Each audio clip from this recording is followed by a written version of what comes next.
Okay, so nandito tayo ngayon sa Gabmoto, Bukawi. Atin pong kukunin yung in-order nating Dock VS1 na bracket at yung Mira top box.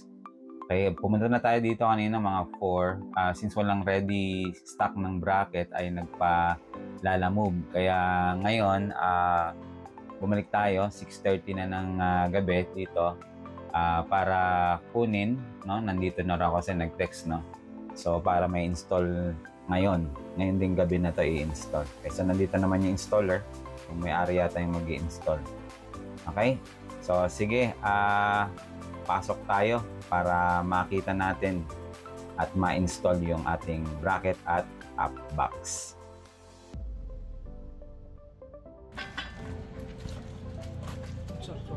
Oh, kapal no? Ganyan hindi kakapal yun nandito sa umaba. Bigat. Ito pa lang mabigat na. Ito sa pabuhan. Mga ilang kilo kaya yan? Total weight niya? Mga 4 or 5. Ito siya sasabi sa isa. Sa ilalim yan. Ito sa ilalim. Yung magkoconnect dito sa dalawa. Tapos itong dalawa to sa chassis. Tapos lahat naman yan sa powder coated naman na to.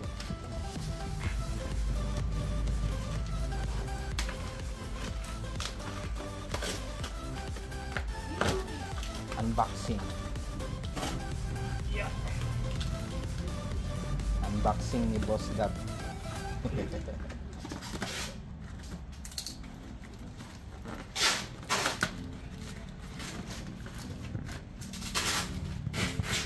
Ang sarap. Oo nga, makapal nga no. Kahit sumakay ang buong pamilya pala, hindi yan. Okay, so ito tinitingnan na yung mga pyesa kung kompleto, yung mga tornilyo, no? Saka yung mismong bracket, pati na yung mga washers tinitingnan kung kompleto para ma-install natin. Okay. So hopefully kompleto.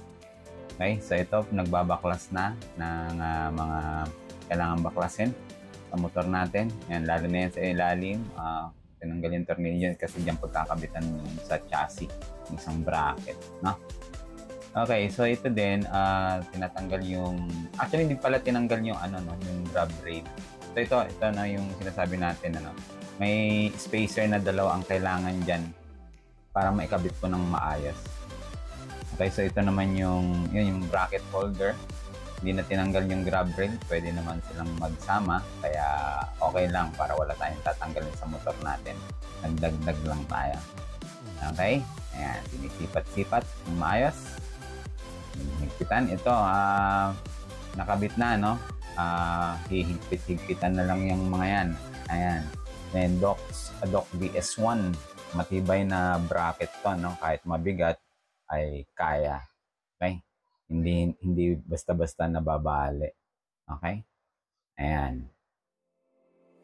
And then habang inaayos yun, namimili naman tayo ng ating kukuning top box. May tatlong kulay, white, titanium, tsaka black.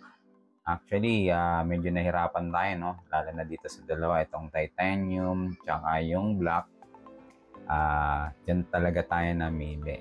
Okay guys, so ito yung dalawang kulay ng Miura Raptor na top box, 55 liters na. Ang balak natin ikabit sa ating doming. Ngayon medyo undecided pa kung anong kulay talaga or ano dito sa dalawa na to, no? Maganda rin kasi yung black at maganda tong parang silver na ito, no? Okay, so ipipit mamaya pag nakabit yung bracket. Titignan ko kung ano yung mas okay, no? Okay. Ito na guys, ang napagdesisyonan ay kulay black. Dito sir, dito mag-asawa nag-away. Kung anong kulay, kung anong design. Ay, Kasi ganun. dahil pagpipilian. Oh.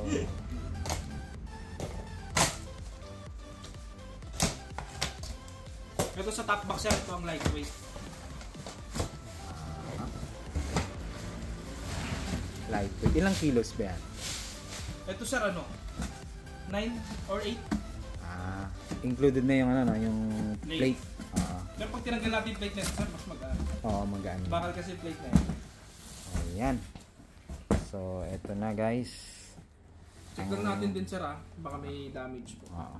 Ayan, mga dents. Check po natin. Okay, wala naman akong makita. Ayan. Ito talaga namang design yan, di ba? Yes. Kaya kala na iba, ano? Issue. Ayan. Yes sir, zipper po. Zipper, dalawa, no? O, so dyan ako maglalagay ng yung documents. Halos hindi na mabubuksan yung compartment nun, no? Tapos ito sir, ano natin, stopper. Oo, yun nga rin nagustuhan ko. May stopper. Yung iba kasi wala. Ano to, napupersa to, no? Nakahiga. Gumagano. Kasi ito sir, yung ano niya, luggage, ano? Luggage strap. Paano yun? Yun lang Helmet strap ginagano. or luggage strap. Tapos ito po yung backrest natin. Yung backrest. Backrest. Pwedeng ilagay mo na dyan. Mamaya sir, dikit natin. Tapos meron po siya dalawang set ng reflector eyes. Yan, black tsaka black tsaka white. Black tsaka white. Yeah. Mukhang white na lang para ano. Para iba naman sir. Oo. Tapos tsaka mas kita. Para kita, yung kita. Ito po yung bolts and nuts yan. Bolts and nuts. Emblem po sir. Emblem. Saan nilalagay yan? Dito sir. Sige. Parang yung nasa display yun. natin. Tapos meron siya ano sir. Neura. Yan. Key holder. And this one, what's this? Papel Yan sir, lang. manual po yan. Manual. Okay. Kasi ito sir yung susi natin. Ayun, Ito susi sir, same lang sila. Oo. Pag-iwalayin nyo lang po. Okay. Parang duplicate lang yung isa, ano? Yes po.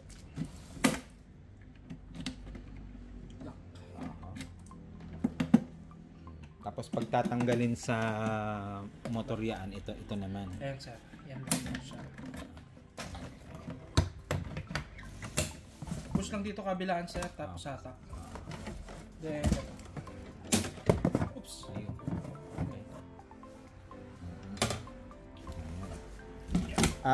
Ano naman to, no? Kumbaga sealed, waterproof. Pag umuulan, Yes, po. hindi naman mababasa yung loob. Hindi na yan sir. Tested na yan sir, new. Okay, so ito na, ikakabit na natin.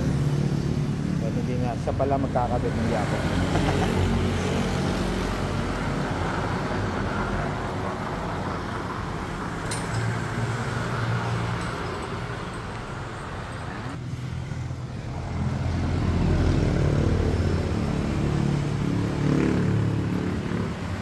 Sir, yung back ride mo, no? Hindi naman kalaki yan. Hindi. Maliit lang. So okay lang kahit isagad na natin ito dito. Yung ano. Sige, okay lang. Ito yung ano, pagka nalagay yung backrest hanggang saan siya. Yan o, yan. Pwede na yan.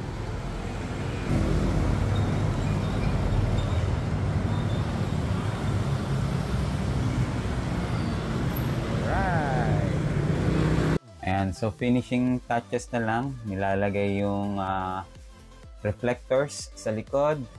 Ay kulay puti. Ayan, itong top box at saka yung bracket ay nakuha natin sa total na 11,000. No? Okay? So yung top box ay nasa mga 8K po yan at yung bracket ay nasa, yun nga, nasa 3 something. No? Nabanggit ko na wala kasing ready stock kaya nagpalalamove kaya so may additional charge yun. Okay? So ito, tapos na i-walk through natin para makita nyo. Ayan, ang finished product. Dock VS1 bracket at yung Miura Raptor na top box. Ito yung ating project sa ating Dominar 400 UG. Okay, so kasya na yung helmet dyan at saka yung jacket natin. Okay? So, ayan. Salamat.